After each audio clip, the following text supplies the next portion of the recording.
नमस्ते एवरीवन, मैं हूं वैद्य तबस्सुम और हर बार की तरह आपके लिए आज फिर से ऑफिस आवर्स का एक सेशन लेकर आए हैं जिसमें मेरे साथ प्रेजेंट हैं आज के गेस्ट डॉक्टर मयूर सर। नमस्ते सर, कैसे हैं आप? नमस्ते, वंडरफुल। जी, तो सर के बारे में मैं थोड़ा सा आपको बताती चलूं कि सर जो है नासिक से हैं, महाराष्ट्र से हैं और सर वहीं पर प्रैक्टिस करते हैं और सर को 10 साल से ज़्यादा एक्सपीरियंस हो चुका है। सर फिलहाल रिसर्च ऑफिसर हैं आयुष मिनिस्ट्री में। तो सर प्लीज आप कुछ बताना चाहेंगे अपने बारे में? Yes, definitely. Thank you so much. जैसे बेसिकली बहुत लोग मुझे जानते हैं, we are continuously working since 3 years on a platform called a Charak clarity ocean. Clarity ocean इस प्लेटफॉर्म के थ्रू मैं स्टूडेंट से वैद्यों से कनेक्टेड हूँ, जहाँ पर मेरा मेन मिशन है कि सच्चे आयुर्वेद के सिद्धांत, प्रिंसिपल्स, चरक के प्रिंसिपल्स मोस्टली वो विश्वव्यापी हो। उसके लिए हमने वेबसाइट भी बनाई है charakocean.com करके, जिसमें इंटेंशन मेरा कोई प्रोपगेशन होना ये नहीं है, तो चरक का प्रोपगेशन होना बहुत जरूरी है। And therefore I always call it as a global website, जिस पर आप अपने ओपिनियंस रख सकते हैं, आप आपकी स्पेशलिटीज वहां पर रख सकते हैं। So that is my basic aim, and related to this topic, since past 10 years, as what Tabassum ma'am has told, I am practicing into male infertility, rather infertility as such, and seen a number of patients of these. So maybe my little experience can help you today in this little session. Yes. ये तो आपका humble होना है इतना आपको experience है। तो sir आज का एक सेशन हम लोग स्टार्ट करते हैं। पहले जिन लोगों ने हमारे ग्रुप में ले लिए थे, जितने लोग भी यहाँ प्रेजेंट हैं वो खुद को अनम्यूट करके भी पूछ सकते हैं। बस आपको पहले अपना हैंड रेज करना होगा, देन आप खुद को अनम्यूट करिए और पूछ लीजिए। तो सर फर्स्ट क्वेश्चन की तरफ चलते हैं। डॉक्टर भारती ने पूछा हुआ था, 31 year male obese patient, 103 kg इनका वेट है, ट्रीटमेंट से 3 kg इनके रिड्यूस हुए थे। In his sperm analysis 15 to 22 per cell, remaining report is normal, what will be the line of treatment? प्रकृति इनकी कफ पित्तज है और शुदा में है। इन्होंने कांट डू फास्टिंग, फास्ट नहीं रख सकते। After wake up habit of eating previous night chapati and tea. स्वेदाधिक्य है, मल 2 times a day, Saturday Sunday को दीवा स्वाप करते हैं। केश छत, ये मुझे समझ नहीं आया, अगर डॉक्टर भारती हैं तो वो प्लीज बताइएगा। ये एलोपेशिया हो रहा है, केश छत मतलब आई थिंक, हाँ, that is okay. What will be the line of treatment? Married in 2019, 1 year back missed abortion की हिस्ट्री है, वाइफ की रिपोर्ट इनकी नॉर्मल है। Yes, very nice, wonderful. तो इसी तरीके से आयुर्वेद पद्धति से पहले हिस्ट्री लेनी चाहिए, that is very very important. पहला थंब रूल, रस निमित्तम स्थूल्यम कार्यशम च। जो स्थूल्य है वो कार्यश है, वो रस निमित्तज होता है, और रस धातु के ऊपर क्लैब्य, ये जो लक्षण आया है रस प्रदोषज विकार में, वो उससे रिलेटेड है। फर्स्ट, सो रस धातु को किस प्रकार से सूक्ष्म और शुद्ध बनाया जाए, इसके ऊपर हमें फोकस करना है। दूसरा, कफ रक्त मेद प्रसादात वृषणु, वृषण की उत्पत्ति में कफ, रक्त और मेद, इन 3 दोष धातुओं का संबंध बताया गया है। और इन तीनों में कोई कॉमन फैक्टर देखे तो स्निग्ध और शीतत्व है। शोणित का यानी कि रक्त का अनुष्ण शीत होना, कफ का स्निग्ध शीत होना और मेद का स्निग्ध शीत होना, ये बहुत ज्यादा जरूरी है। तो किस तरीके से इन दोष धातुओं को हम स्निग्ध शीत रख पाए और जो आहार रस बन रहा है उसको सम्यक शुद्ध स्निग्ध बना पाए, ये हमें ध्यान रखना है। उसके लिए बेसिक सिंपल नियम है, हम बहुत बड़ी बड़ी चीजें करने की जरूरत नहीं है। स्वस्थ चतुष्क की मात्रा शीतिय की पहली लाइन है, मात्रा शी स्यात्, सही मात्रा में खाए, कम मात्रा में खाए, चबा चबा कर खाना खाए, और काल भोजनम आरोग्य करानाम, सही समय पर खाना खाए। इन बेसिक ट्रीटमेंट से पहले आहार रस शुद्ध होगा, रस धातु शुद्ध होगा, और बाद में फिर there is a whole horizon है ट्रीटमेंट का, बहुत सारी चीजें आप उनमें दे सकते हैं, लेकिन रस मेद पे फोकस करना होगा, तो बहुत चीजें इजी हो जाएगी। पस सेल्स जो है ये धातु पाक का लक्षण है, तो धातु पाक के लिए भी अगेन आपको वही काम करना है कि 3 उपस्तंभ है, आहार, निद्रा और मैथुन। जो मैथुन में जब गड़बड़ आ रहा है तो बाकी के 2 आहार निद्रा भी कहीं ना कहीं हिले हुए हैं। तो आहार और निद्रा पे अगर आप फोकस करते हैं, उसकी आहार और निद्रा की क्वालिटी सुधारते हैं, या उसमें जो भी कुछ बिगाड़ हो रहा है उसके ऊपर आप ध्यान रखते हो, तो अपने आप उसका रिफ्लेक्शन जो है वो शुक्र धातु पे दिखना शुरू हो जाता है। यस, ये सर डॉक्टर भारती, अगर आपको कुछ पूछना है तो आप पूछ सकते हैं खुद को अनम्यूट करके। Doctor if you want Bharti a drug of choice in this condition, drug of choice I will call it as Kautajadi Shilajit, जो कि पांडु रोगाधिकार में आया है वाग्भट में। It is a very wonderful drug, जिसमें बहुत सारे द्रव्य मांस पाचक के लिए गए हैं, और ये आइदर वेज रक्त और मेद पे भी काम करता है।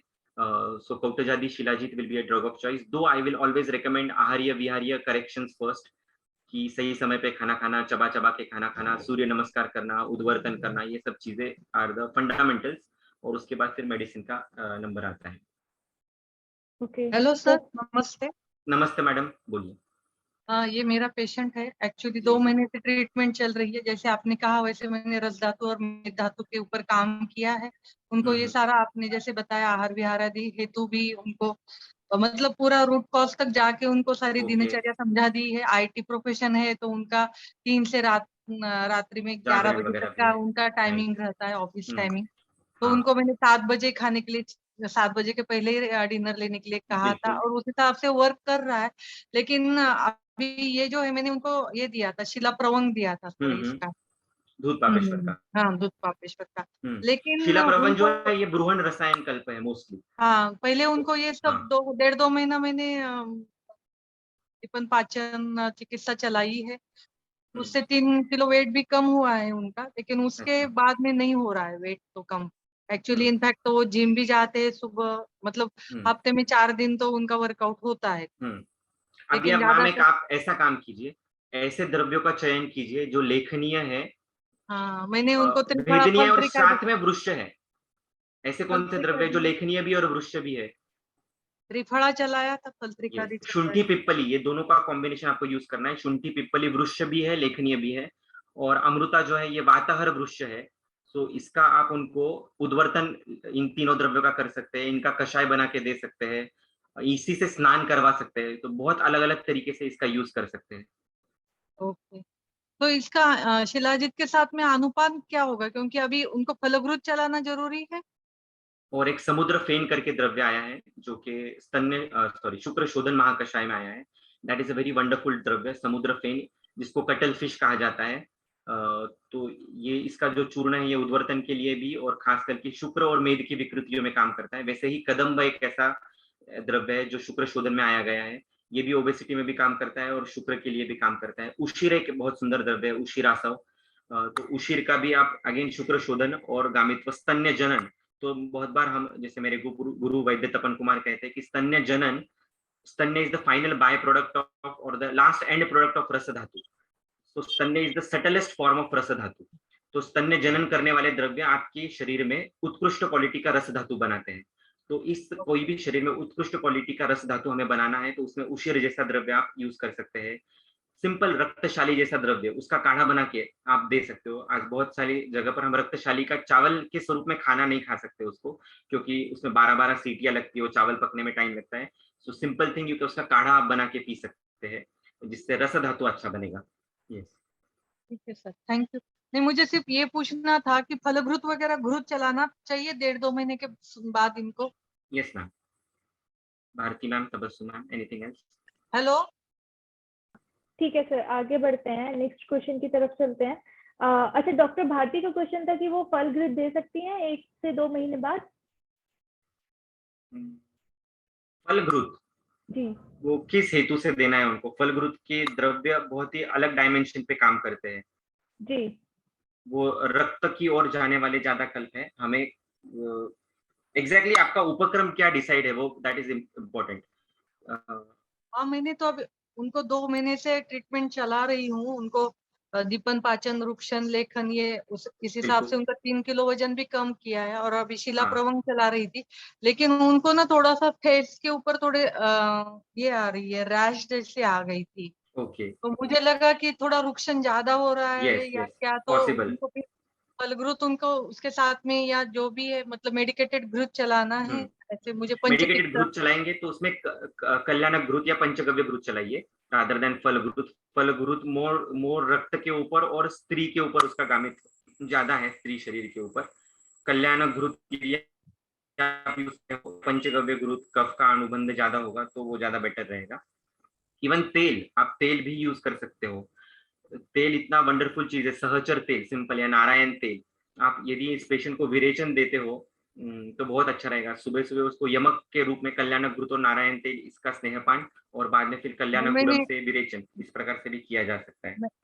मैंने उनको ये एरंडल तेल का दिया था सर बीच में विरेचन। कल्याण गुणम की भी फलश्रुति में पुंसत्व शब्द आया हुआ है। ओके, तो कल्याण गुणम जो नित्य विरेचन आप यदि करना चाहते हैं किसी को और फिर भी शुक्र इफेक्ट आपको चाहिए, तो ये दिस इज आल्सो वंडरफुल। पढ़ते हैं। डॉक्टर ऋषभ का क्वेश्चन था, how to treat hyperprolactinemia in male. Hyperprolactinemia in male. देखिए अगेन दिस इज, हमें मॉडर्न टर्म से बहुत फैसिनेशन होता है, बड़े बड़े terms, hyperprolactinemia, antisperm antibody, of course हमें ये टर्म्स पता होनी चाहिए, लेकिन उसके पीछे की संप्राप्ति क्या है, उसके पीछे का दोष धातु मल विज्ञान क्या कहता है, वो हमें पता होना चाहिए। मोस्टली हाइपरप्रोलैक्टिनेमिया जैसी कंडीशंस में ऐसा देखा जाता है कि ये अगेन स्थौल्य के ऊपर संप्राप्ति जाती है। और दूसरी एक कंडीशन दिखती है जिसमें सुश्रुत में कहा गया है कि स्नेहो सारो अयम ही पुरुष कहा, पुरुष जो है वो स्नेह सार है, यानी कि हमारे पूरे बॉडी जो है सेल है उसका जो आउटर कवरिंग है कोलेस्ट्रॉल से बना हुआ है, यानी कि स्नेह से बना हुआ है। और ये स्नेह और मेद धातु जो है वो सेंटर का धातु है, तो वो बैलेंस का काम करता है। स्नेह जो है शरीर में बैलेंस का काम करता है। तो स्नेह विकृति जो है ये क्षयात्मक भी हो सकती है या वृद्धात्मक भी हो सकती है। तो स्नेह की विकृति कहाँ कौन से लेवल पे हो रही है, खाने के लेवल पे हो रही है, तो उसको आहार के थ्रू ही उसका आज जन्माष्टमी है, ये बच्चे मंदिर जाने की जिद कर रहे थे।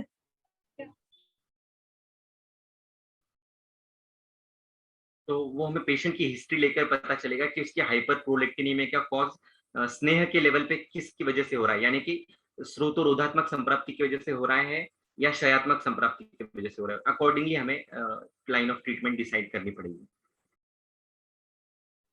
ओके तो मैं बार बार यही आपको कहना चाहूंगा कि आप घबराइए मत बड़े बड़े टर्म्स या नामों से। आजकल मॉडर्न में बहुत बड़े बड़े नए टर्म्स आए हुए हैं, सो हमें बिल्कुल भी घबराना नहीं है, हमें हमारा बेसिक नहीं छोड़ना है।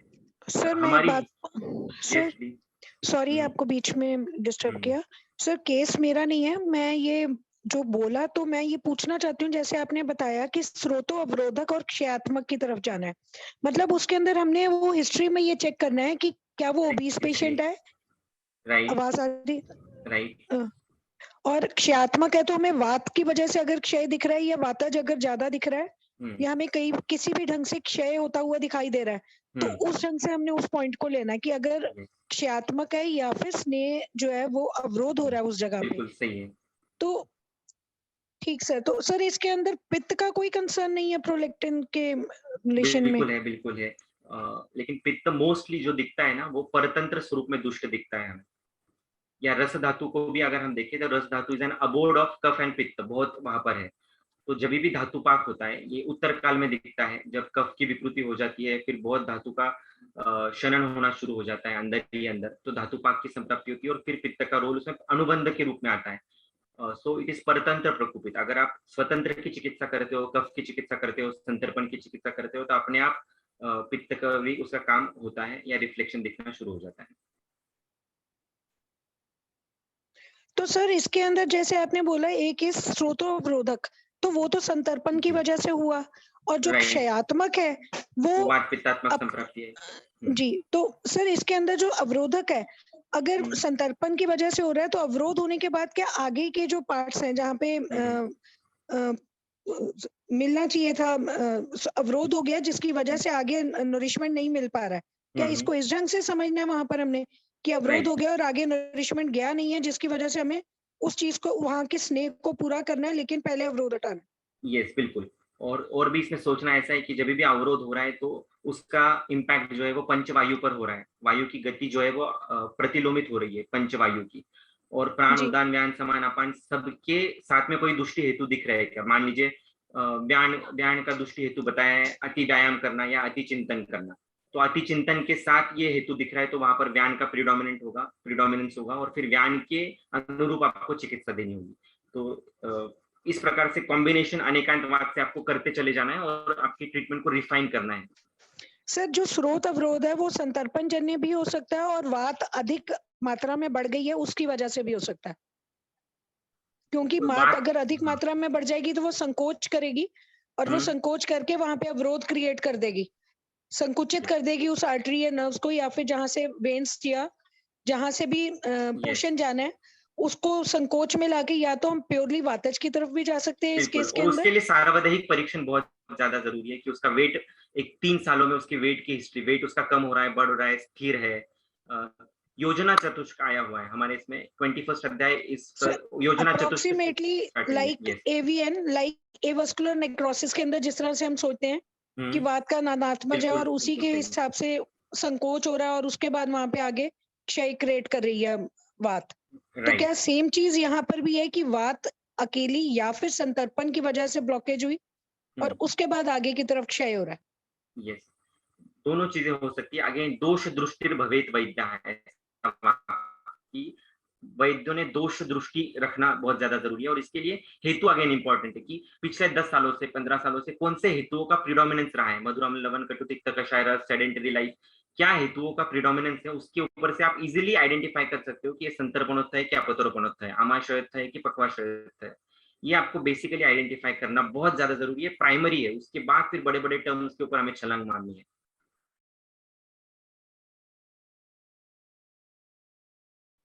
होपफुली डॉक्टर रितिमा की क्वेरी सॉल्व हो गई होगी। नेक्स्ट क्वेश्चन की तरफ चलते हैं sir. How to treat anti sperm antibody induced oligospermia where ASAB levels are above 80 U by ml, 80 unit by ml? Doctor Rishabh अगर यहाँ पर हैं तो प्लीज आप खुद को अनम्यूट करके पूछ सकते हैं। इन्होंने पूछा है एंटी-स्पर्म एंटीबॉडी इंड्यूस्ड ओलिगोस्पर्मिया को कैसे ट्रीट कर सकते हैं? यस, अगेन बार बार वैसे ही क्वेश्चन आ रहे हैं। एंटीस्पर्म एंटीबॉडीज का रिलेशन धातुपाक से ज्यादा है, राइट? धातुपाक ये पित्त की वजह से ज्यादा हो रहा है, तो पित्त के हेतु ज्यादा मिलते हैं क्या? जैसे लवण रस के अतियोग में या कटुरस के अतियोग में आप देखो, इवन प्रकृति के लेवल पे आप देखो चरक विमान स्थान 8 में, तो कटु अम्लत्वात अल्प शुक्र व्यवाय आपत्त्या, ऐसा श्लोक है। कटु अम्लत्वात अल्प शुक्र व्यवाय आपत्त्या, तो जिस किसी में कटु और अम्ल रस का सेवन अधिक मिलता है तो उसकी वजह से शुक्र का इफेक्ट दिखेगा। और लवण रस तो आप जानते ही है कि शुक्र क्षय कराने वाला है। तो कटु अम्ल लवण तीनों रस का यदि अधिक्य है तो उसके अनुरूप आपको चिकित्सा करनी है। तो अभी आपको करना क्या है, यदि कटु रस का आधिक्य मिलता है तो उसके विपरीत मधुर रस का वृक्ष द्रव्य यूज करना है, यष्टि मधु जैसा। अम्ल रस का सेवन मिलता है तो उसके विपरीत तिक्त रस का वृक्ष द्रव्य यूज करना है, जैसे अमृता। और लवण रस का आधिक्य मिलता है तो आपको कषाय रस का वृक्ष द्रव्य या तो शुक्र के ऊपर जाने वाले द्रव्य जैसे हरितकी, वो आपको यूज करना है। So it's very very simple and very interesting also. जी सर। अष्टांग संग्रह में दिया गया है बाय द वे, हर एक रस का विपरीत रस दिया है। मधुर का विपरीत कटु है, अम्ल का तिक्त है और लवण का कषाय है। यस जी। इसके बाद नेक्स्ट क्वेश्चन है सर, इसमें लिख रखा है how to treat dry orgasm retrograde ejaculation in male. Yes yes, ये बहुत कॉमन कंडीशन फिलहाल दिखती है, रेट्रोग्रेड ऑर्गेजम या ड्राई ऑर्गेजम। इसका एक महत्वपूर्ण रीजन है मोबाइल्स, डाइवर्जन, हमारा माइंड सेक्सुअल एक्टिविटी में नहीं होना। We are not into the act. इतनी बड़ी आप चीज कर रहे हो और फिर भी आपका आधा ध्यान दूसरी चीजों में, you are not focused towards the sexual activity और द एक्ट ऑफ पॉपुलेशन। तो उसकी वजह से भी रेट्रोग्रेड ऑर्गेजम, रेट्रोग्रेड इजैकुलेशन जैसी कंडीशन दिखती है। मोस्टली 75 to 80% पेशेंट में रेट्रोग्रेड इजैकुलेशन से एज सच फर्टिलिटी में कोई प्रॉब्लम नहीं आता है, फर्टिलिटी फिर भी नॉर्मल होती है। ड्राई ऑर्गेजम भी होता है तो भी कुछ अमाउंट में शुक्र जाता है और उतना शुक्र भी फर्टिलिटी के लिए पर्याप्त होता है। तो इसमें फोकस्ड अप्रोच यही रखना है आपको कि नित्य अध्ययन करना है पेशेंट का, उसका मन स्थिर किस प्रकार से हो सके। उसके लिए कुछ राग चिकित्सा है, जैसे वृंदावनी सारंग करके राग है, राग भूपाली है, के राग या म्यूजिक बेस्ड कोई ट्रीटमेंट आप उसको दे सकते हो। और फोर प्ले अच्छा होना चाहिए। These very important basic steps are important for that. स्नेह का नित्य सेवन किसी फॉर्म में, आप वर्जिन कोकोनट ऑयल हो या कोई घृत हो, उसका नित्य 2-2, 3-3 चम्मच या मक्खन का सेवन उस पेशेंट ने नित्य करना है। ठीक सर, आपने म्यूजिक का यहाँ पे जिक्र किया, क्या ये जो आजकल का नॉर्मल म्यूजिक है ये भी सुनवा सकते हैं पेशेंट को?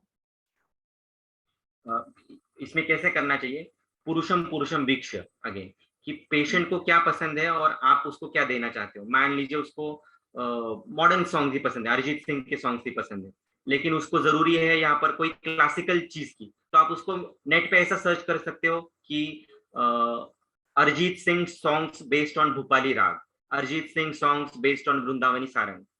So you will find his rags, मतलब आप उसका भी दिल रख सकते हो और खुद का भी आप उसमें डाल सकते हो एलिमेंट।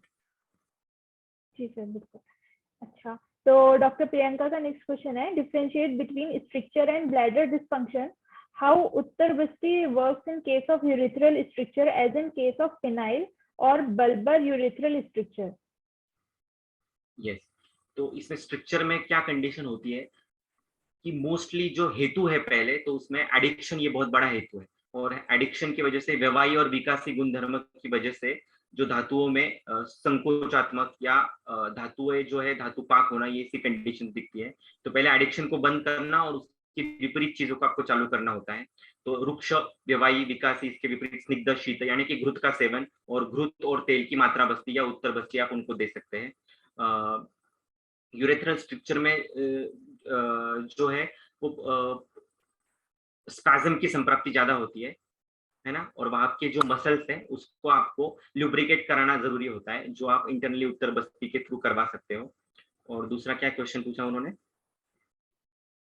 सर इन्होंने पूछा था कि स्ट्रक्चर एंड ब्लैडर डिसफंक्शन में डिफरेंशिएशन, और इसके अलावा उत्तर बस्ती कैसे वर्क करती है इन यूरिथ्रल स्ट्रक्चर। यस, ये पहले का तो मुझे भी आंसर नहीं पता, लेकिन दूसरा जो है कि उत्तर बस्ती से यही होता है कि आजू बाजू का जो पूरा रीजन है ना, वही सॉफ्ट हो जाता है और सिराएं जो है वो स्ट्रांग हो जाती है। सिरा जो है वो जब स्ट्रांग हो जाती है तो वहां का जो वीर्य है, यानी कि वहां का जो स्पर्म एलिमेंट है या जो भी कुछ है, उसको खींचकर जहां पर उसका गंतव्य स्टेशन है उसको वहां पर लेके जाने का काम करता है। So that is what happens because of that. All the वो बाकी के सैनिक जो है वो स्ट्रांग हो जाते हैं, इसकी वजह से राजा जो है वो अपना काम कर सकता है आगे जाकर, ऐसा है। तो नेक्स्ट क्वेश्चन की तरफ चलते हैं। डॉक्टर धनंजय का क्वेश्चन है। डॉक्टर धनंजय अगर यहाँ पे प्रेजेंट हो तो खुद भी अपना क्वेश्चन कर सकते हैं। तो इन्होंने पूछा था how to manage aphrodisiac drugs in hypertensive patients. Yes, again ये मॉडर्न बेस्ड क्वेश्चन है। हमें एफ्रोडिजियाक ड्रग्स यूज नहीं करने हैं, हमें वृक्ष ड्रग्स यूज करने हैं फर्टिलिटी में। वृक्ष द्रव्य अलग अलग हो सकता है। अगेन जैसे कि मैंने बताया, पेशेंट ओबेस है तो शुंठी द्रव्य आएगा, पिप्पली द्रव्य आएगा। पेशेंट कृश है तो अश्वगंधा आएगी, शतावरी आएगा। बेस्ड ऑन दैट हमें सोचना है। रक्त का विचार करना है। जटामांसी फांड जैसा द्रव्य है जो बहुत ही सुंदर काम करता है ऐसे पेशेंट्स में जिसमें हाइपरटेंशन का भी इतिहास है और शुक्र से रिलेटेड कोई एनोमली है। तो जटामांसी फांड is a drug of choice, आप जो कंडीशन बता रहे हो उसके लिए। ओके, तो होपफुली डॉक्टर धनंजय को अपना आंसर मिल गया होगा। डॉक्टर मोनिका का क्वेश्चन है, are there different medicine to increase sperm count and to increase motility. Motility और स्पर्म काउंट के लिए अलग अलग ड्रग्स हैं? यस, पहले आपको विचार अगेन यही करना है कि मोटिलिटी का आयुर्वेद इंटरप्रिटेशन क्या होगा। मोटिलिटी कम हुई है तो कफ की वजह से भी हो सकती है, मंद गति की वजह से, या वायु की गति विकृत होने की वजह से भी हो सकती है। तो वायु इन्वॉल्व है, कफ इन्वॉल्व है, उसकी वजह से ड्रग ऑफ चॉइस डिफरेंट हो जाएगा टोटली। और काउंट ही कम है तो प्रोडक्शन में विकृति है क्या, तो अगेन वो रस से रिलेटेड है या शुक्र से रिलेटेड है, वो हमें ढूंढना पड़ेगा। उसके अलावा फिर से लाइन ऑफ ट्रीटमेंट बदल जाएगा। तो हमें मॉडर्न का इंटरप्रिटेशन आयुर्वेदिक हेतुओं के लैंग्वेज में क्या हो रहा है वो करना बहुत ज्यादा जरूरी है। जैसे अभी मेरे पास बहुत सारे पेशेंट आते हैं आजकल तो जिनमें धातु परिपोषण ही बिगड़ा हुआ है। जैसे कि मैंने पूरा बताया कि विदग्ध काल में मैथुन करते हैं। पांडु की यदि आप संप्राप्ति देखो तो उसमें विदग्ध काल में मैथुन इतिहास बताया गया है, यानी कि आप 8-9 बजे खाना खा रहे हो और 11 बजे मैथुन कर रहे हो। इसकी वजह से भी फिर इनफर्टिलिटी जैसी केसेस बहुत बढ़ रही है। तो इसमें आप कितनी भी दवाइयां क्यों न दे दे, जब तक विदग्ध मैथुन की आप संप्राप्ति बंद नहीं करोगे तब तक वो रस शेषाजीर्ण जैसी कंडीशन बनी रहेगी शरीर में। और जब तक रस धातु अच्छा नहीं बनेगा तब तक या तो फर्टिलिटी नहीं होगी, या होगी तो भी वो विकृति उस गर्भ में वो प्रस्थापित हो जाएगी। तो हमें बहुत बचकर संभाल कर ये सब चीजें पेशेंट्स को समझानी है। सर तो आपके अनुसार खाने के कितने टाइम बाद जो है मैथुन का काल बताएं पेशेंट्स को? कम से कम 4 घंटे का तो भी गैप होना चाहिए। Ideally you should eat before 8 PM and मैथुन अगर हो रहा है तो 12 बजे, 11:30, 12 बजे इस दौरान आप उसमें इन्वॉल्व हो सकते हो। ओके, और किसी का क्वेश्चन ये भी है, बेस्ट टाइम फॉर मैथुन मॉर्निंग और इवनिंग? बेस्ट टाइम मैथुन जब दिल में अंदर से प्यार आ जाए ना, that is the best time, provided that कि आपका आहार जीर्ण हो चुका है। बेस्ट थंब रूल है यहाँ पर कि जीर्ण आहार उसका मेन है। फिर वो सुबह है क्या रात है, दैट डजंट मैटर, जीर्ण आहार की कंडीशन में मैथुन होना चाहिए। जिस तरह हम एक्सरसाइज को भी लेते हैं कि आहार यस जीर्ण हो एग्जैक्टली, जाए। Right right right. ठीक है, तो नेक्स्ट क्वेश्चन है सर डॉक्टर धनंजय का ही है। A patient 30-year-old, tobacco addiction है, late night sleeping, normal digestive fire and takes sildenafil when the desires. Now he wants to take Ayurveda treatment. How can we prepare him mentally and how long on Ayurvedic treatment for much results? और इन्होंने common diet chart और योगासन lifestyle भी पूछा है main की sexual health के लिए। Yes very nice. सबसे बड़ी अगर आप बायोकेमिस्ट्री की कोई बुक पढ़ो तो उसमें दिया है कि there are 10⁻⁶ hormones in the body. कितना? 1 लाख हार्मोन्स है। उसमें से लगभग 13 हार्मोन्स के बारे में बायोकेमिस्ट लोगों को या हमें पता है। उसमें से 9 हार्मोन्स की ट्रीटमेंट अवेलेबल है और उसमें से 4 हार्मोन्स की ट्रीटमेंट थोड़ी बहुत सक्सेसफुल होती है। ओके, और इन सबका कोई मास्टर मेडिसिन है ना? बताओ, आपको 1 लाख रुपए का आंसर है, दवाई है। Anyone, are you receptive? तो इसका कोई सबसे ड्रग ऑफ चॉइस है तो वो है सूर्य नमस्कार। यस, सूर्य नमस्कार इतनी वंडरफुल चीज है कि वो आपका पूरा जो हाइपोथैलेमो, पिट्यूटरी और एंडोक्राइन एक्सिस है उसके ऊपर काम करता है और आपके जो पूरे मसल्स है उसको स्ट्रांग बनाता है, हर एक की गति सही करता है। I don't need to tell you in depth कि सूर्य नमस्कार से सेल्यूलर लेवल पे क्या होता होगा, लेकिन सूर्य नमस्कार को उतनी क्वांटिटी में और उतनी शिद्दत से करना जरूरी है। 5 सूर्य नमस्कार से स्टार्ट करो और जितना पेशेंट का एज है, मैं हमेशा बोलता हूँ कि जितना पेशेंट का एज होता है उतने सूर्य नमस्कार उसने करने चाहिए daily. You should start from 5 and gradually in a period of 1 to 2 months you should come, जैसे मेरा एज अभी 34 है, so I should do 34 सूर्य नमस्कार daily and I'll be totally fit and fine। अगर मुझे टाइम नहीं मिल रहा है या मेरे में उतना बल नहीं है कि मैं एट स्ट्रेच 34 कर सकूं, I can do it in divided doses। जीर्ण आहार है तो सुबह 10 कर लिए, शाम को 10 कर लिए, बीच बीच में 4-5 कर लिए। You can do it like this also। सूर्य नमस्कार जैसे कोई एक्सरसाइज नहीं है और बाकी आपको कुछ दूसरी पेल्विक एक्सरसाइज करने की तक जरूरत नहीं है। सूर्य नमस्कार से सभी की सभी चीजें अपने आप सॉल्व हो जाती है। Thank you sir. Sir doctor Kartiki का क्वेश्चन है, व्हाट इफ पित्त इज हाई, विल सूर्य नमस्कार इज ओके, व्हाट अबाउट चंद्र नमस्कार इन समर? या चंद्र नमस्कार आप समर्स में बिल्कुल कर सकते हो, लेकिन सूर्य नमस्कार का हमें यहाँ पर पित्त से लॉजिक नहीं लगाना है। सूर्य नमस्कार का यहाँ पे रोल है आपकी बॉडी के हर एक सेल के मसल्स को स्ट्रेचेबिलिटी लाना, हर एक बॉडी को टोनिसिटी लाना, बेसिकली दैट इज द इसमें वो फोकस करना है। अगर पेशेंट पित्त प्रकृति का या पित्त ज्यादा है तो वो सूर्य नमस्कार को बल को उतना सहन नहीं कर पाएगा, बिकॉज ऑफ बोथ रीजंस। एक तो व्यायाम के दृष्टि भी और अग्नि के एंगल से भी। तो आप उसको अमालगमेट कर सकते हो, सूर्य नमस्कार और चंद्र नमस्कार दोनों का कॉम्बिनेशन दे सकते हो, या धीरे धीरे स्वल्प मात्रा में सूर्य नमस्कार दे सकते हो, अभ्यंग पूर्वक सूर्य नमस्कार दे सकते हो, और साथ ही साथ शिरघृत के सेवन के साथ सूर्य नमस्कार दे सकते हो। तो इस प्रकार से आपको आहार विहार से उसको बैलेंस करना होगा। Okay sir. सर ये जो क्वेश्चन था कि क्या करना चाहिए 38-year-old पेशेंट जिसको टोबैको एडिक्शन था, जो सिल्डेनाफिल ले भी रहा था और अब वो जो है आयुर्वेदिक ट्रीटमेंट की तरफ स्विच करना चाह रहा है। यस, फर्स्ट ऑफ ऑल उसका पॉजिटिव काउंसलिंग करना है कि पहले तो उसको एडिक्शन लगा क्यों, why has been addicted, friends की वजह से हुआ या स्ट्रेस की वजह से हुआ, उसको डीप रूट तक जाना है।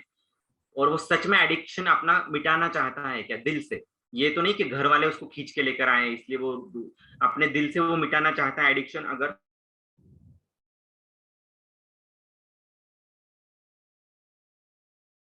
मुझे सिगरेट्स मिलती है, you can switch over to herbal cigarettes first और धीरे धीरे फिर उसको भी बंद करवा सकते हो।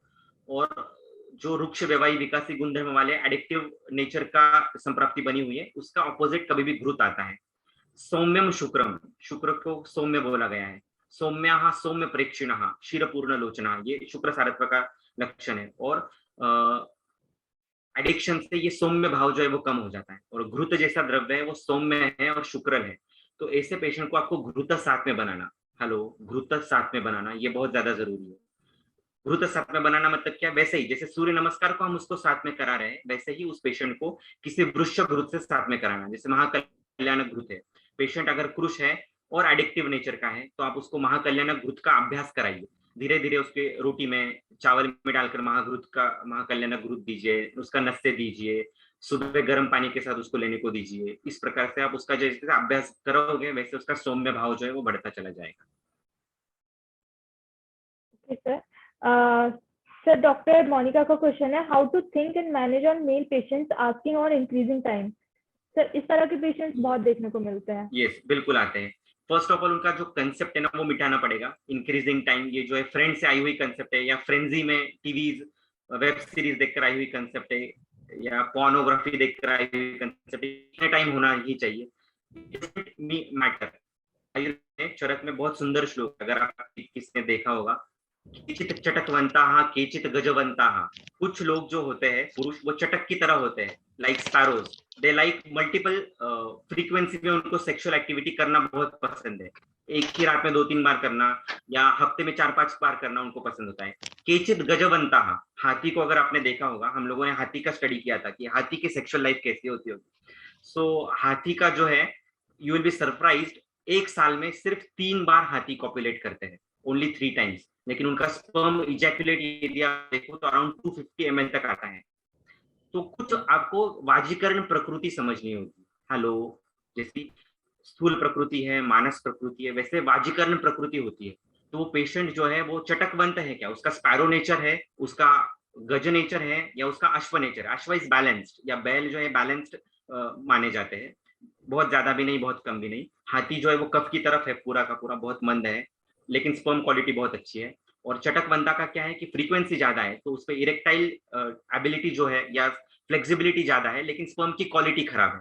तो हमें ये देखना होगा कि वो कौन से वाजीकरण प्रकृति में आता है। बेस्ड ऑन दैट हम उसको काउंसलिंग कर सकते हैं और आहार विहार औषध सजेस्ट कर सकते हैं। ओके, सो होपफुली उसका आंसर मिल गया होगा। नेक्स्ट क्वेश्चन है डॉक्टर घनश्याम का, treatment of gynaecomastia with oligospermia. इनको गायनेकोमैस्टिया है और ओलिगोस्पर्मिया भी है। यस, गायनेकोमैस्टिया और ओलिगोस्पर्मिया। तो हमें किस पे काम करना है, रस और शुक्र पे काम करना है। तो स्तन्य शोधन और शुक्र शोधन, इसमें से कॉमन द्रव्य निकालिए। तो जैसे उशिर एक द्रव्य आएगा, उशिरासव। उशिरासव को आप बाहर भी लगा सकते हैं स्तन्य के ऊपर, very nice, very beautiful thing. आसव इतने सूक्ष्म होते हैं, व्यवाही होते हैं, उसका जो अगर बाहर से आप लेपन जैसा करते हैं या उसका सिर्फ अभ्यंग जैसा करते हैं आसव का, तो उसका भी बहुत सूक्ष्म लेवल पर उसका इफेक्ट दिखता है। यू कैन यूज उशिरासव, या उशिर का उद्वर्तन भी आप कर सकते हो चूर्ण का गायनेकोमैस्टिया में, और इंटरनली भी उसको सेवन किया जा सकता है। तो ये गायनेकोमैस्टिया इससे ठीक होता है, मतलब बिल्कुल होता है गायनेक, यस यस डेफिनेटली होता है। अगेन उसी के ऊपर बात आती है, रस और शुक्र को हम कैसे शुद्ध बनाते हैं। आप कितने लेवल पे सोच सकते हो, स्काई इज द लिमिट, है ना, कि उसका रस धातु अच्छा बने, इसलिए आप क्या क्या कर सकते हो, आपको सोचना है। सुबह सही समय पे उठना, चबा चबा के खाना खाना, ऐसे 1000 हेतुओं में से उसके कौन से हेतु गड़बड़ कर रहे हैं जिसकी वजह से उसका रस और शुक्र बिगड़ रहा है। आपने वो आइडेंटिफाई कर लिए हेतु, तो बस हेतु विपरीत चिकित्सा करनी है। एंड जैसे वाघभट कहते हैं कि विद इन 7 डेज आपको रिजल्ट मिलता है। विद इन 7 डेज पूरा ठीक नहीं होगा पेशेंट, लेकिन पटरी से जो गाड़ी नीचे उतर गई वो पटरी पे आ जाएगी at least. Okay, thank you sir. Next question है डॉक्टर बीवी पतंजलि का, male patient age 38 year, non hypertensive and non diabetic, presented with erectile dysfunction since 6 months. Patient was advised to take Siddha Makardhwaj and Stresscom capsules of Dabur for 15 days, लेकिन कोई improvement नहीं हुआ। Sleep इनकी ठीक है, तो इनको कोई और ड्रग सजेस्ट करनी चाहिए। सहस्त्रपुटी अभ्रक भस्म धातु परिपोषण जो है वो सुधारता है। स्वर्ण माक्षिक भस्म ये मज्जा पे काम करता है, और मज्जा पे काम करने की वजह से शुक्र धातु अच्छा बनता है। एक बार उसका ये अच्छा हो जाए, धातु परिपोषण कम और अग्नि अच्छा हो जाए, उसके बाद एक ही ड्रग है, आप इसको ध्यान में रखिएगा, सांडू का वानरी कल्प। इसके जैसा मैजिकल द्रव्य नहीं है सांडू कंपनी का वानरी कल्प, लेकिन इसको यूज कब करना है, जब अग्नि अच्छा हो जाए आपका, जब अग्नि प्राकृत हो जाए, सम हो जाए, भूख अच्छे से लगने लग जाए, उसके बाद आप 1 महीना भी वानरी कल्प चलाते हो तो अच्छे खासे लोगों में इनफर्टिलिटी का प्रॉब्लम जो है वो सॉल्व हो जाता है। ओके, इरेक्टाइल डिस्फंक्शन का भी? इरेक्टाइल डिस्फंक्शन में रक्त धातु पे काम करना ज्यादा जरूरी है ना। रक्त और सीरा का काम है आकुंचन प्रसारण, तो रक्त और सीरा के ऊपर काम करने के लिए सारिवा एक बहुत सुंदर ड्रग है, सुवर्णमाक्षिक एक बहुत सुंदर ड्रग है, सूर्य नमस्कार बहुत ज्यादा जरूरी है ना। यस, ये बेसिक उनको फॉलो करना होगा। तो सर जो लीन पेशेंट्स होते हैं उनको भी हम सूर्य नमस्कार एडवाइस कर सकते हैं? बिल्कुल कर सकते हैं, सिर्फ उसकी मात्रा कम रहेगी, और किसी ने बीच में लिखा भी था कि उसका स्लो सूर्य नमस्कार करना है। बहुत फास्ट नहीं करना है, धीरे धीरे आराम से मजा लेकर लुत्फ उठाइए सूर्य नमस्कार का, उनको बोलना है। Okay so sir next question है डॉक्टर टिंकर का क्वेश्चन है, patient as 26 had addiction to masala since 2 years, has stopped from 6 months. In his report there is oligoasthenoteratozoospermia. Patient has advised to take ashwagandha avle and कांच बीज चूर्ण, कांच बीज इन्होंने बोला। राइट, अभी इसमें क्या सोचना है, मसालों का एडिक्शन है मतलब क्या हो गया, कटु रस का अधिक सेवन हो गया। मैंने पहले बताया था कि कटु अम्लत्वात अल्प शुक्र व्यवायापत्या, कटु रस का अधिक होता है तो शुक्र इफेक्ट होगा ही। कटु का विपरीत रस कौन सा है, तो मधुर रस। तो मधुर रस का कोई ऐसा द्रव्य यूज कीजिए जो वृक्ष है, यष्टि मधु ड्रग ऑफ चॉइस, विदारी कंद ड्रग ऑफ चॉइस, विदारी आदि घृत ड्रग ऑफ चॉइस, इसमें से आप कुछ भी यूज कर सकते हो। ओके सो नेक्स्ट है डॉक्टर घनश्याम ने पूछा है, ट्रीटमेंट ऑफ स्वप्न दोष। अच्छा, वेरी नाइस और वेरी कॉमनली ये देखा जाता है। क्यों होता है स्वप्न दोष, बहुत सारे रीजन है। एक तो है आउटलेट नहीं होना, है ना, इसको ध्यान से समझिए। आउटलेट नहीं होना मतलब क्या, बहुत सारे जो पेशेंट जिनमें स्वप्न दोष दिखता है वो इंट्रोवर्ट पर्सनालिटीज होते हैं, अपने आप में ही रहते हैं, बहुत ज्यादा दोस्त नहीं होते, या दोस्त ज्यादा भी होते तो खुलकर अपनी बात व्यक्त नहीं करते हैं। कोई गर्लफ्रेंड होगी या कोई पुराना कोई गिल्ट होगा, वो बाहर व्यक्त नहीं हुआ है, अंदर के अंदर दबी हुई भावनाएं हैं, तो उस दबी हुई भावनाओं को उनसे बाहर निकलना होगा। इन लोगों को आपको एक तो जर्नलिंग की आदत लगानी है, जो भी उनके मन में कचरा भरा हुआ है या जो भी कुछ चीजें हैं, जो भी कुछ चल रहा है, वो उनको बोले कि रोज लिख के निकाले। और जब वी मेट मूवी आपने देखी होगी, वैसा कुछ आप कर सकते हो, गर्लफ्रेंड का नाम लिखिए, उसको जला डालिए, फ्लश कर दीजिए, anything like this you can do. अभ्यंग नित्य सेवन करना चाहिए ऐसे लोगों को, है ना। अभ्यंगम आचरेत नित्यम सजरा श्रम वातः दृष्टि प्रसाद पुष्टि आयु स्वप्न सुखदाढ़।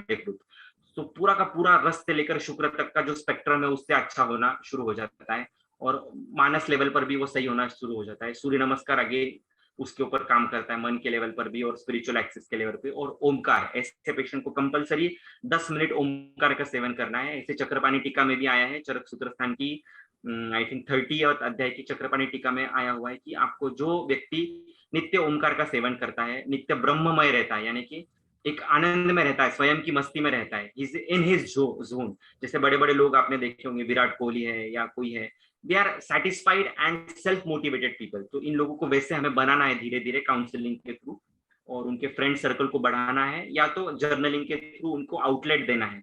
इस तरीके से इस इशू को डील किया जा सकता है।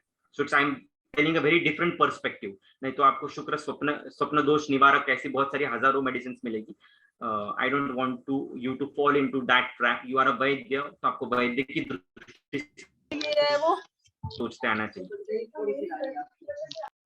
डॉक्टर निधि प्लीज खुद को म्यूट रखिए, और जिन लोगों को क्वेश्चन करना है वो अपना हैंड रेज कर सकते हैं, और हैंड रेज करके आप अपना क्वेश्चन पूछ सकते हैं, लेकिन प्लीज बीच में डिस्टर्बेंस ना हो तो बेहतर है। Hello yes ma'am. जी सर, नेक्स्ट क्वेश्चन की तरफ चलते हैं। तो किसी ने पूछा है सर, डॉक्टर अमन ने, sir why there is no shukra pachak yog mentioned and what exactly pachak means here? Example, in lean patient with sandhi shool can we give अस्थि मज्जा पाचक? यस, हमारे इसमें ऐसा कहा गया है कि 42 दिनों तक जनरली, यानी कि एक मंडल तक ट्रीटमेंट करनी चाहिए, नंबर 1। नंबर 2, जब भी दोष शुक्र तक चले जाते हैं तो वो असाध्य कंडीशन हो जाती है, इसलिए शुक्र पाचक नहीं बताए गए। और शुक्र पाचक हम बोलते हैं, लेकिन उसका एक्चुअल मीनिंग होता है शुक्रगत दोषों का पाचन या अस्थि मज्जागत दोषों का पाचन। तो हमें जब भी शुक्र का पाचक या शुक्र के दोष निकालने हैं तो गुड़ुची अमल की मुस्ता, ये जो अस्थि मज्जा पाचक है, दैट इज सफिशिएंट। अस्थि मज्जा की विकृति अच्छी हो गई तो अपने आप जो सटल लेवल तक शुक्र की विकृति है वो भी सही होना शुरू हो जाता है। और यदि आप शुक्र शोधन के द्रव्य देखो, शुक्र शोधन महाकषाय के, तो उसमें सभी द्रव्य जो है वो रस रक्त मांस में अस्थि मज्जा पाचक के आए हुए हैं, और 2 द्रव्य उसमें सिर्फ अलग है, एक है मुरवा और एक है देवदारू। तो ये देवदारू जैसा भी वंडरफुल द्रव्य है जो आप ऐसे कंडीशंस में यूज कर सकते हो। ओके, डॉक्टर ट्विंकल ने अपना हैंड रेज किया है, प्लीज आप खुद को अनम्यूट करके अपना क्वेश्चन पूछिए। Doctor twinkle. Hello sir. Yes ma'am. हाँ सर, वानरी कल्प का आप बोल रहे थे, बहुत अच्छा बेस्ट रिजल्ट है। आप मतलब किस चीज में बता रहे थे, वो थोड़ा क्लियर कर दीजिए ना सर। Yes, very nice. तो वानरी कल्प बेसिकली ब्रूहण रसायन वाजीकरण द्रव्य है। जब भी शरीर में शुक्र क्षय की संप्राप्ति हुई है, वात पित्तात्मक संप्राप्ति हुई है, या तो पहले का स्रोतरोध मिट गया है लेकिन अभी कोई रसायन वाजीकरण नहीं मिल रहा है उसको प्रॉपरली, ऐसी कंडीशन में, ऐसी अवस्थाओं में बाइनरी कल्प यूज होता है। तो आप अगर उसको किसी ओबेस पेशेंट में यूज करोगे या कोई संतर्पणोत्तर कंडीशन में यूज करोगे तो वो काम नहीं करेगा। जब ये कंडीशन या ये अवस्थाएं मिट जाएगी और पेशेंट प्योरली वात पित्त कंडीशन में रहेगा या अपतरोपणोत्तर कंडीशन में रहेगा, वैसी कंडीशन में ये बाइनरी कल्प काम करेगा और इतना सुंदर काम करेगा कि आपको किसी और द्रव्य की जरूरत ही नहीं पड़ेगी। Most important is to identify the avastha, right? Yes. और सर अगर पेशेंट ओबेस रहा तो, और उसमें भी मतलब ओलिगोस्पर्मिया और मोटिलिटी वगैरह बहुत कम है, तो उसमें फिर क्या कर सकते हैं? मतलब अगर वो वेट कंट्रोल नहीं कर रहा है तो? राइट, तो ये परतंत्र संप्राप्ति हो रही है, ये स्रोतरोध की वजह से, मेद की वजह से शुक्र का एनोमली हो रही है। तो आपको अगेन मेद के ऊपर काम करने वाले वृक्ष द्रव्य ढूंढने हैं।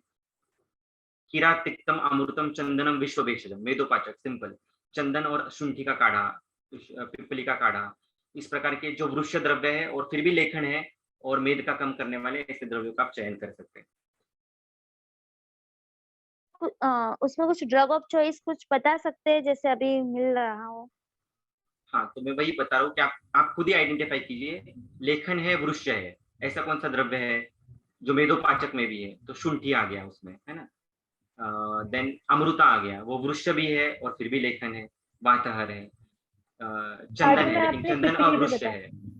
किरातिक्त है लेकिन किरातिक्त अवृक्ष है। सो ये आपको इस प्रकार से आप लॉजिक लगाते चले जाइए, आपको बहुत सारे द्रव्य मिलेंगे। ठीक है, और कौटजादि शिलाजीत मैंने बताया आपको, ऐसे पेशेंट में कौटजादि शिलाजीत बहुत सुंदर काम करता है और ये अगस्ती फार्मा का मिलता है। अगस्ती फार्मा इसके लिए बहुत अच्छी है।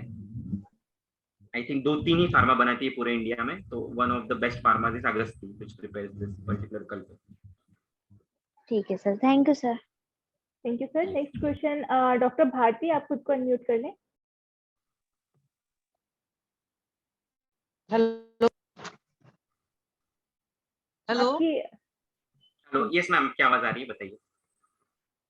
हाँ सर, जब क्लिनिकल स्वरूप में जब पेशेंट को हम ट्रीट करते हैं, पहले तो हम दीपन पाचन या जो भी है उनके हेतु निकाल के हेतु निर्हरण करने के लिए वगैरह सलाह, दिनचर्या ठीक करने के लिए सब बता देते हैं। लेकिन पेशेंट हम जब लॉन्ग टर्म के लिए हम ट्रीट कर रहे हैं, क्योंकि कुछ जो क्रॉनिक पेशेंट है उनको तो यूजुअली 3 महीना, 4 महीना, 6 महीने तक मेडिसिन देना ही पड़ता है, लेकिन वो बीच बीच में वो फिर हेतु सेवन करते ही रहता है।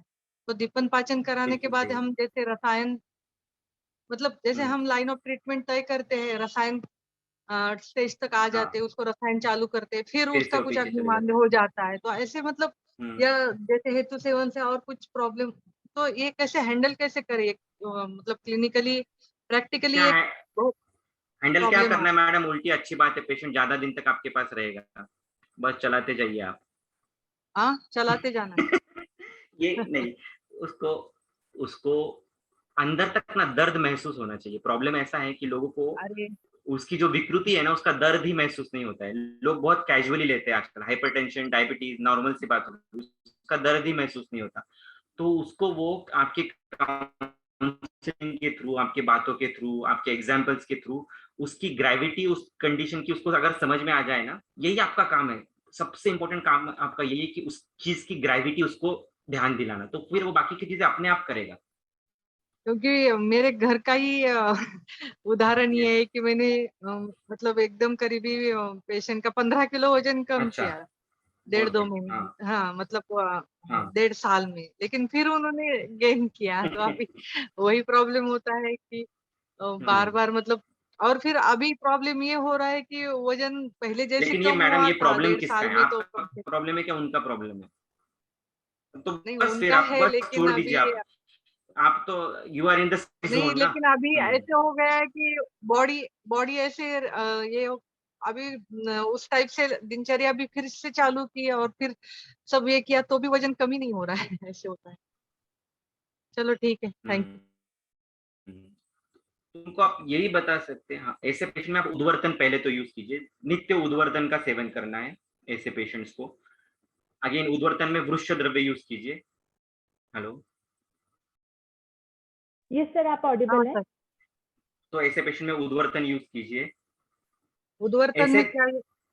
उद्वर्तन में वृक्ष द्रव्य, शुंठी और पूरा वृक्ष नहीं लेकिन त्रिफला, शुंठी त्रिफला, बस ये दोनों द्रव्यों का भी आप उद्वर्तन उनका नियमित कर सकते हैं। फिर इनको जो आप द्रव्य चलाएंगे ना, तो ऐसे द्रव्य चलाइए जो रसायन भी है, दीपन भी है और वृक्ष भी है और लेखन भी है। तो आप जो प्रॉब्लम बोल रहे हो प्रॉब्लम रहेगा ही नहीं, अपने आप सब चीजें हैंडल होती चली जाएगी। बस आपको थोड़ा सा एफर्ट लेना है और ऐसे 10-15 द्रव्य ढूंढ के निकालने हैं जो ये सब चारों प्रॉपर्टीज को मैच करते हैं। जैसे एक द्रव्य आएगा उसमें से एरंडमूल, एरंडमूल वृक्ष वातहराणाम, अमृता वातहर वृक्ष, शुंठी वृक्ष, पिप्पली वृक्ष। तो ऐसे कुछ द्रव्यों आप यूज कीजिए और इनको अलग अलग फॉर्म में बस आपको यूज करना है। इनका काढ़ा यूज कीजिए, इनका उद्वर्तन यूज कीजिए, नहाने के पानी में भी इसका ही काढ़ा यूज कीजिए। Okay, thank you sir. Thank you sir. Next question doctor Kirti ने हैंड रेज किया है, प्लीज आप अपना क्वेश्चन पूछिए। हेलो, या good evening sir. Good evening sir, अगर पेशेंट एंजियोस्पर्मिया के हैं तो सर उसमें क्या लाइन ऑफ ट्रीटमेंट होना चाहिए एंड कितने मंथ्स तक हम पेशेंट को कह सकते हैं कि वो दोबारा रिपीट अपना स्पर्म एनालिसिस कराएं एंड रिजल्ट्स मिलते हैं क्या? डेफिनेटली मिलते हैं, 100% मैं बोलूंगा आपको रिजल्ट्स मिलते हैं। हेतु अगेन वही बात आती है कि हेतु आप क्या ढूंढ रहे हो, रस की वजह से है या शुक्र की वजह से है, पहले आपको ढूंढना है। रस धातु की वजह से भी अजोस्पर्मिया हो सकता है या शुक्र की एक्सक्लूसिव बिगाड़ की वजह से भी हो सकता है। अगर आपने ये भी आइडेंटिफाई कर लिया कि रस है या शुक्र है, या आपको 100% अगर फिक्स हो जाए तो रस के लिए बस वही काम करना है, चबा चबा के खाना खाओ, सही समय पे खाना खाओ, रस पाचक का यूज करो। और शुक्र है तो बस आपको वानरी आभ्रक भस्म यूज करना है और वानरी कल्प यूज करना है, ज्यादा द्रव्यों की भी जरूरत नहीं है। तो सर सबसे पहले हमें ऐसे पेशेंट में शोधन कराने के बाद ट्रीटमेंट स्टार्ट करना चाहिए इस तरह से कल्प, या फिर हम डायरेक्टली भी कर सकते हैं अगर आइडेंटिफाई कर पाए कि रस से है या शुक्र से? अगर आपने आइडेंटिफाई कर लिया है कि रस धातु की बिगाड़ की वजह से है तो फिर आपको नेक्स्ट स्टेप आइडेंटिफाई करना है कि रस धातु में दुष्टि अल्पम है, अल्प है, मध्यम है कि ज्यादा है। अगर अल्प दुष्टि है तो आपको सिर्फ व्यायाम, मारुत, आतप इससे भी काम चल जाएगा, है ना। मध्यम है तो पाचन से भी काम चल जाएगा, और ज्यादा दुष्टि है तो फिर आपको उसको शोधन कराना पड़ेगा पहले। तो इस प्रकार से आपको उसको डिवीजन कराना है। परादि गुण को सिद्धि उपाय गुण बोला है। हेलो, परापरादि जो गुण है उसको सिद्धि उपाय गुण है। यस, यानी कि you have to identify the dosha, identify the dhatu और फिर उसकी ग्रेविटी अल्प, मध्यम या उत्कृष्ट प्रमाण में वो विकृत है, ये आपको आइडेंटिफाई करना है और अकॉर्डिंगली फिर लाइन ऑफ ट्रीटमेंट आ जाएगी। Okay sir. एंड सर हमें स्पर्म एनालिसिस कितने मंथ्स बाद पेशेंट की करानी चाहिए, कि 3 मंथ्स बाद या 2.5 मंथ बाद? तो आइडियली अगर आपको क्लिनिकल इंप्रूवमेंट दिख रहा है ना तो जरूरत भी नहीं, 3 मंथ या 6 मंथ में आप कर सकते हो। और अगर पेशेंट बहुत ही पैनिक होता है या उसकी टेंडेंसी कुछ अलग है तो आप 42 डेज में भी कर सकते हो, यानी 45 डेज। हमारा जो पूरा चक्र है मंडल का, यानी कि शुक्र तक की कोई विकृति या प्रकृति शुक्र तक इस्टेब्लिश होने में 1 मंडल लगता है। तो आप सही जा रहे हो या गलत जा रहे हो या आपको खुद आपके एनालिसिस के लिए भी समझ में आ जाएगा 1 मंडल में यदि आप करते हो। ओके, उसका रिफ्लेक्शन दिखना शुरू हो जाता है। ओके, ठीक है, thank you sir. Thank you sir. Next question doctor Abdul Kadir ने हैंड रेज किया है, प्लीज आप खुद को अनम्यूट कर दीजिए। Hello, good evening sir. Good evening, बताइए अब्दुल जी। नेक्रोस्पर्मिया का कुछ ट्रीटमेंट बता सकते हैं आप? यस, नेक्रोस्पर्मिया क्यों हो रहा है? ये धातुपाक के लक्षण है। अत्यंत वृद्ध पित्त, जैसे मान लीजिए एसिड डाल दिया हो किसी ने आपके ऊपर, तो वैसे शरीर के अंदर कहीं ना कहीं कटु अम्ल लवण रस की वजह से ये ऐसी कंडीशन हो रही है। तो ऐसे पेशेंट्स में आपको वृक्ष द्रव्य, मधुर द्रव्य, स्निग्ध, शीत द्रव्य, इसका अभ्यंग, ऐसे ही द्रव्य जैसे धन्वंतर तेल का अभ्यंग, विदारियादि घृत का सेवन, महाकल्याण घृत का सेवन, जीवनीय महाकषाय का सेवन, शुक्रजनन महाकषाय का सेवन, इस प्रकार का आप करोगे तो अपने आप धातुपाक की संतृप्ति मिट जाएगी। और साथ ही साथ में इनको यदि आप एक काल भोजन पे रखते हो, तो ये बहुत इंपॉर्टेंट कंसेप्ट है शुक्रज विकृतियों में कि एक काल भोजनम सुख परिणाम कराना, में चरक ने बोला है कि specially after the age of 35-30 अगर आप एक बार ही खाना खाते हो तो आपकी सेहत के लिए और मन के लिए बहुत अच्छा होता है।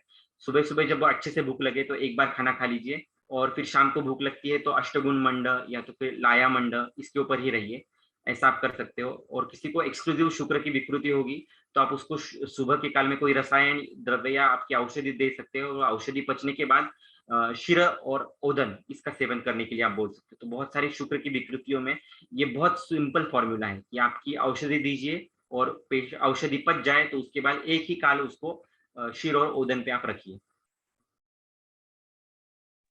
Thank you sir. Thank you sir. Next question की किसी ने बहुत तरफ अच्छा क्वेश्चन पूछा है, मैं देख लेता हूँ मैम। अम्ल पित्त और प्री मैच्योर इजैकुलेशन में संबंध कैसे समझ सकते हैं? तो इसमें द्रव गुण का संबंध है बहुत ज्यादा। तो द्रव गुण की वृद्धि जिसकी वजह से हो रही है, पानी पूरी खा रहा है पेशेंट बहुत ज्यादा अत्यंबुपान का सेवन है, तो ये सब आपको मिटाना है। और तिक्त रसात्मक द्रव्य जो कि वृक्ष है, जैसे अमृता है, धमासा है, ऐसे आपको यूज करना है। अमल की है, ऐसे यूज करना है। ओके सर, नेक्स्ट एक क्वेश्चन पूछा है सर, किसी का कोई पेशेंट है क्रिश डायबिटिक पेशेंट, उसमें इरेक्टाइल डिसफंक्शन की प्रॉब्लम है, कैसे ट्रीटमेंट प्लान करें?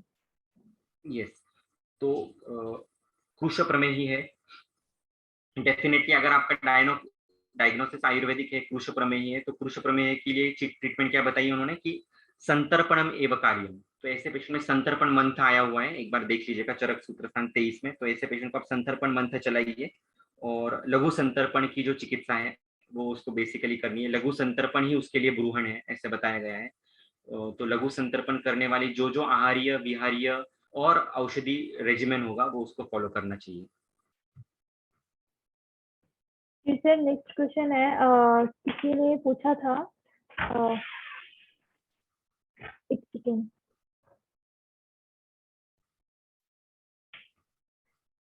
मुझे वो क्वेश्चन याद है। हाँ, ये पूछा है डॉक्टर जागृति ने। इन्होंने बोला है कि सेक्सुअल डिजायर ही नहीं, इसका आयुर्वेद से कैसे विवेचन करें और चिकित्सा के लिए क्या दृष्टिकोण हो? लो लिबिडो का वेरी केस नाइस, है। Very wonderful question. तो देखिए, लिबिडो जो है ना, ये दो चीजों की वजह से हो सकता है। एक तो रस विकृति की वजह से होगा, या तो शुक्र विकृति की, जाहिर सी बात है ना। स्थानिक शुक्र दृष्टि की वजह से हो सकता है, या सार्वदेहिक शुक्र दृष्टि की वजह से हो सकता है।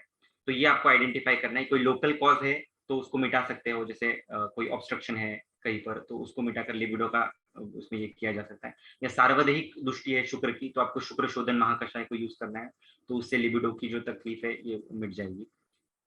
तो इस प्रकार से आप उसमें सोच सकते हैं। दूसरा, एक सेकंड, मैं कुछ इंपॉर्टेंट बताने वाला था, मुझे भूल गया।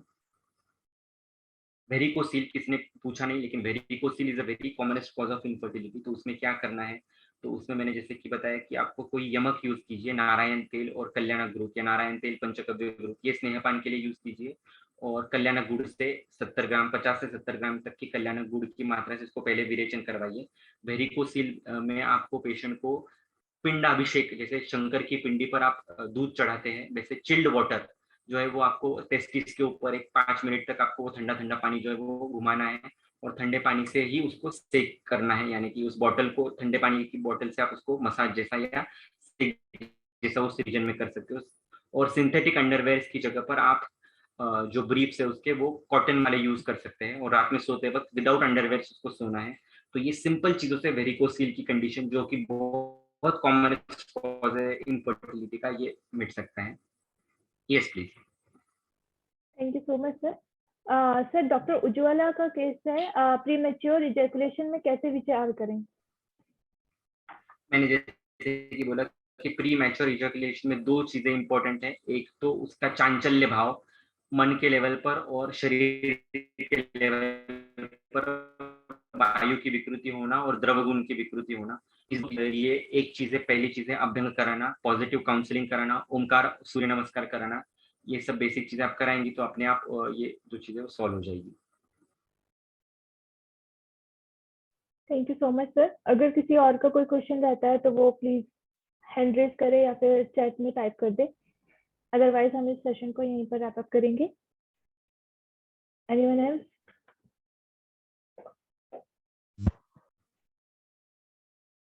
ओके सर, टेरेटोस्पर्मिया का ट्रीटमेंट पूछना था लास्ट। किसका? टेरेटोस्पर्मिया। हाँ, तो अगेन मैं फिर से वैसे ही बोलूंगा कि आप वर्ड के ऊपर मत जाइए। टेरेटोस्पर्मिया के पेशेंट का आयुर्वेदीय निदान क्या बन रहा है ये आप ढूंढिए। ये मोस्टली वायु वात पित्त की संप्राप्ति की वजह से हो रहा है। अगर वात पित्त की इन्वॉल्वमेंट है तो विदार्यादिकृत ऐसे पेशेंट में बहुत अच्छा काम करता है। अगर कफ की इन्वॉल्वमेंट की वजह से हो रहा है तो वहां पर शिलाजीत और गुगुल, जैसे कौटजादी शिलाजीत, आप वहां पर यूज कर सकते हैं। Thank you sir. सर, किसी का क्वेश्चन आया है, does size of male organ matter? Definitely not. Definitely not. जो भगवान ने दिया है वो इनफ है।